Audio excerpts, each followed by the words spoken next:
Hello and welcome to the next episode of the Interlocking Loops Flosstube channel. I'm your host Angela, and this video is all about my crafty pursuits in the last few weeks. And let's get started. It's actually July 25th, Sunday 2021. It's been a few weeks since we've been together. It's time to have a recap of what's been going on. Let's start with cross stitch. So what I have been working on is the Patriotic Poppies designed by Brenda Gervais. And see how it has that cute sheep pulling that cart of flowers. It's got the alphabet at the top and bottom. It's adorable as it is, and it's actually finished with some felt flowers. So it's three-dimensional as well. I've decided to change the pattern up some.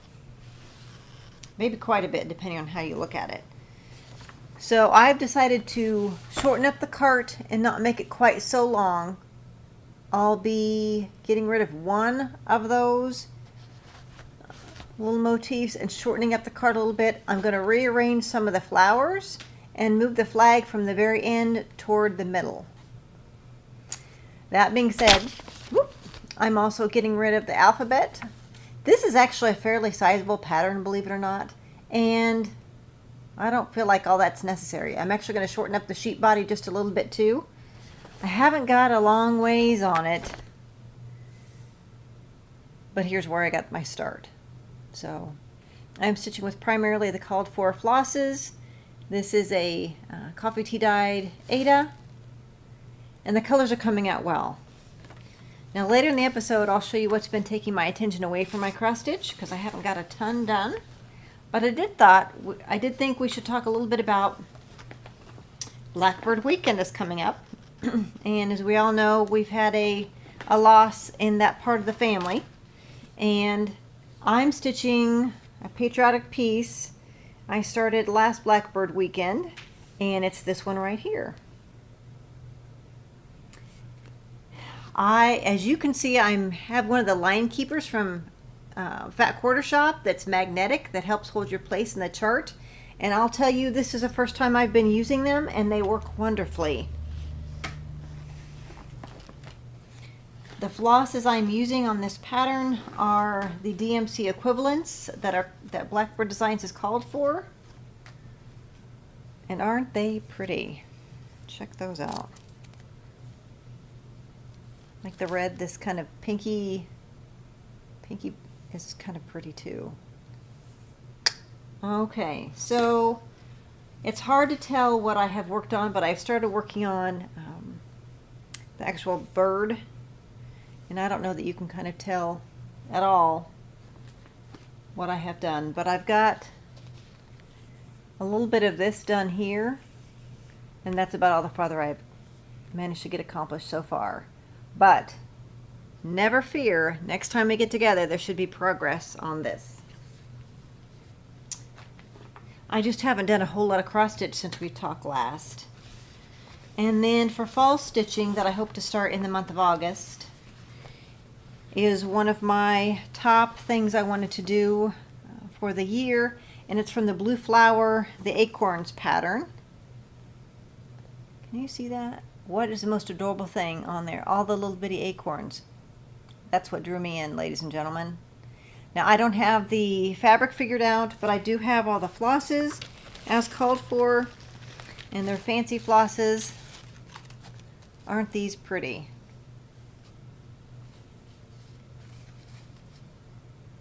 So, here's a nice orange. Isn't that pretty? That's a fall color for sure. So I think it will look wonderful once I decide. It'll probably be on Ada as well, but I'm looking forward to starting that. That'll be kind of my primary fall stitching, as it seems like I can already see plenty for making Christmas gifts, a variety of things that, again this year, fall will be limited to a short period of time as these other things have to take over. But I love doing all the making of all kinds of things, so it works for me. Now, if you've been with me since the beginning of the year, on my list of 10 things also included 4 braids of fiber to spin. I also do hand spinning. I finished one earlier this year, I finished another one since we talked last, and these pink threads are just cotton that hold it together while I wash it.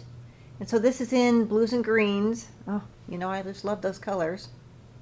So that I've finished spinning, and it's a 2-ply, about a DK weight, and it's from Three Waters Farm. You can find them, I believe, on Etsy.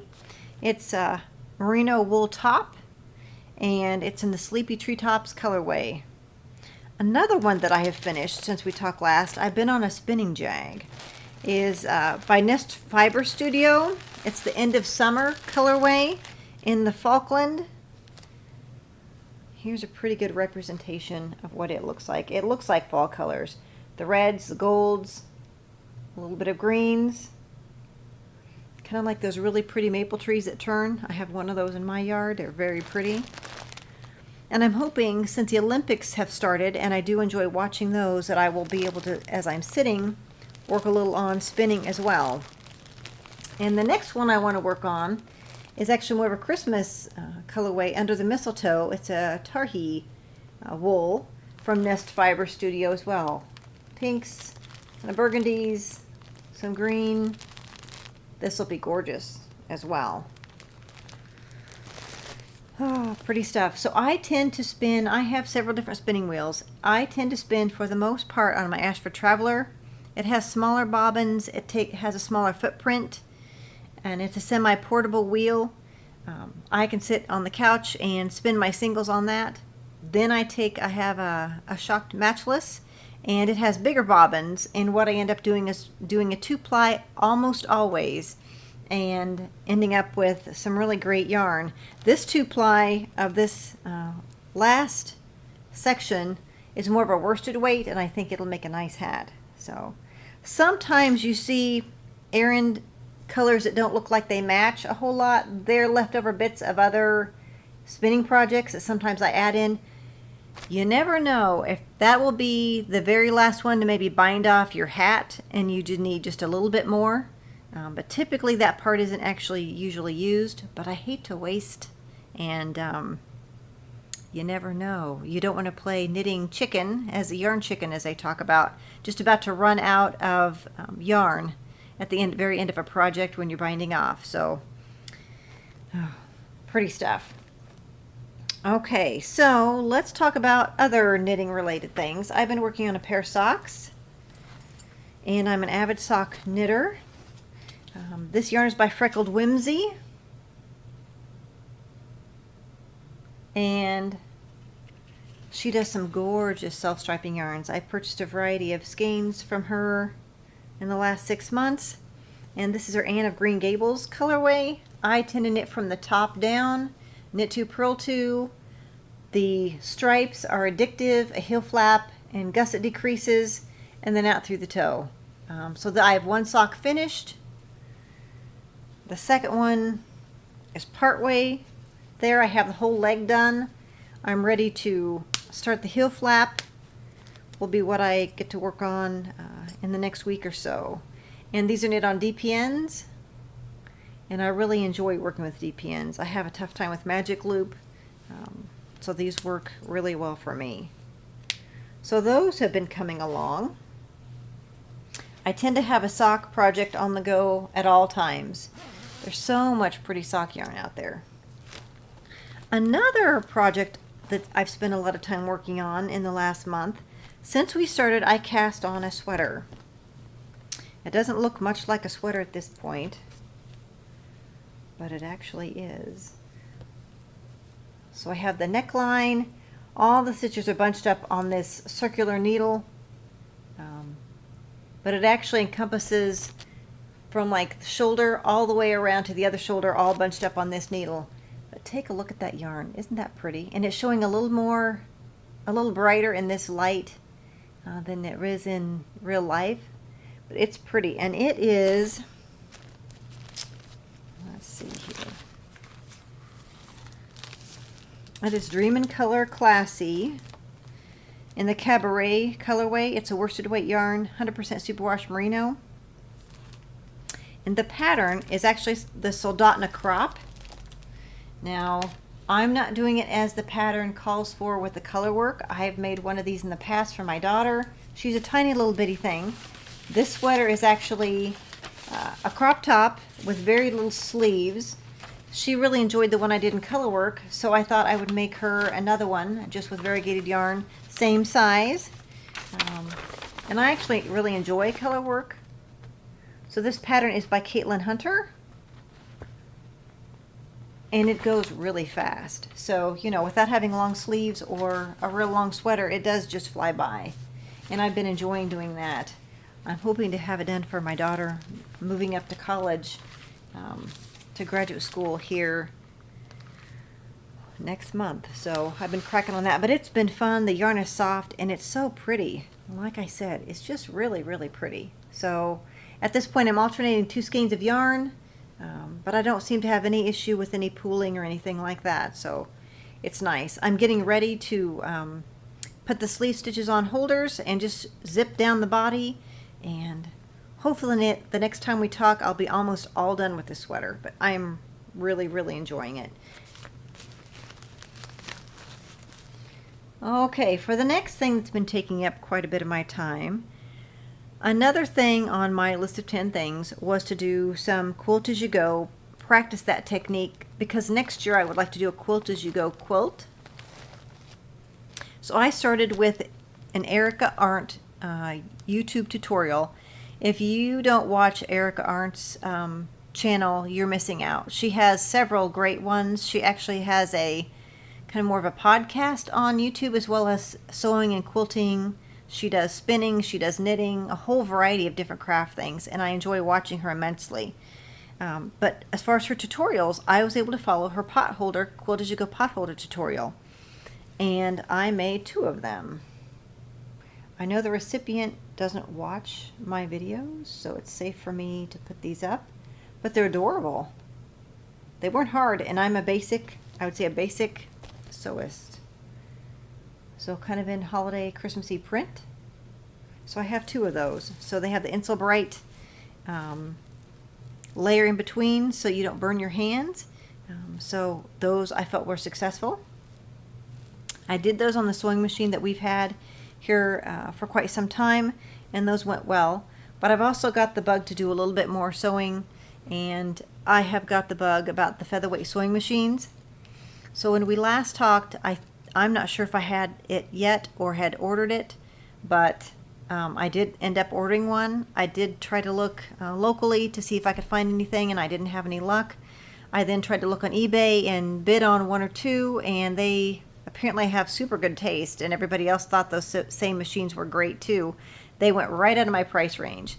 But I did find a gentleman on Etsy, and he was selling the featherweights that he kind of refurbished, reconditioned, and I have one of those. Now I don't have a project started on one yet, but it's actually threaded and ready to go. So last weekend I was actually looking for a table, a sewing table for her. I named her Beatrice.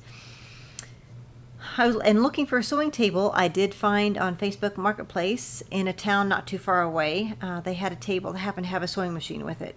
And I thought, well, the table looked in good condition, so if all that's good about it happens to be just that table, that'd be perfect for the featherweight. So we finally got a hold of this individual, drove and took a peek at it. Yes, there was a Singer sewing machine attached to it. I didn't know anything about it. Got home. My brother-in-law happened to be here, and he likes tinkering with things too. He cleaned it for me. We got it oiled and greased really well. I ordered some extra parts for it. It turns out to be a Singer 401A, and it runs too. So just today I ordered a couple more pieces for it, and I'll be able to start quilting with it. It is more of a workhorse sewing machine. It can do, let's say, denim. It can do leather. It can do sailcloth, those types of things. So I wanted to give her a sturdier name, and if you look up Matilda, some of the words that come to mind when the definition, the meaning behind the word name Matilda has to do with strength and being strong. And I thought, now Matilda, that's a good name for that sewing machine, so I have named her Matilda. So I'm still looking for just the right table for my Singer featherweight. She's in a temporary spot, but I'll keep looking. Something like that will be bound to pop up. That's been taking my time thinking about more sewing and a little bit of quilting. If you would have said to me 5 years ago, do I think I'd be doing that? I'd have said, no, no, not at all. I think quilts are beautiful and I can respect all the work that goes into them, but it just seems like way too much work for me. Well, something has changed. I think it's all the beautiful fabric. But another thing that I'm hoping to get into with sewing is actually a pad for the featherweight to sit on, and then eventually a cover for it to keep the dust off. And I did just recently purchase some fabric that I think will work for that. And check that pretty fabric out. Yes, it's sewing themed. We've got our little tomatoes on there as well. Ribbon. Then I bought another section of the fabric that coordinates with it with all the buttons. I don't have the exact pattern picked out. I see a few tutorials and a few written or PDF patterns. But the fabric piece that was the clincher for me that I like the most, check out this fabric. Like vintage sewing machines. Is there exactly a featherweight? No. But they're so pretty. Ah, I just love it. So that's what drew me into that fabric, and luckily enough, our fabric shop when I happened to be there was having a Christmas in July sale, so I got it all at a discount. That's a big score too. So while I'm not going to drag out the sewing machines to show you, just know that that's happening, and I'm going to keep my eye out for another table. Maybe by September I'll be able to start the cover and the pad for her to sit on and actually have obtained a table. But I'm excited. You know, there's certain times of the year it seems like you have more crafty energy than others, and mine seems to have spiked right now. So, you know, I'm just going to go with it. So that's all for this episode. If you have any questions, don't hesitate to give me a message down below. If you want to keep up with my crafty endeavors, please hit the subscribe button and this will be sent to you automatically. And until next time, happy crafting. Bye-bye.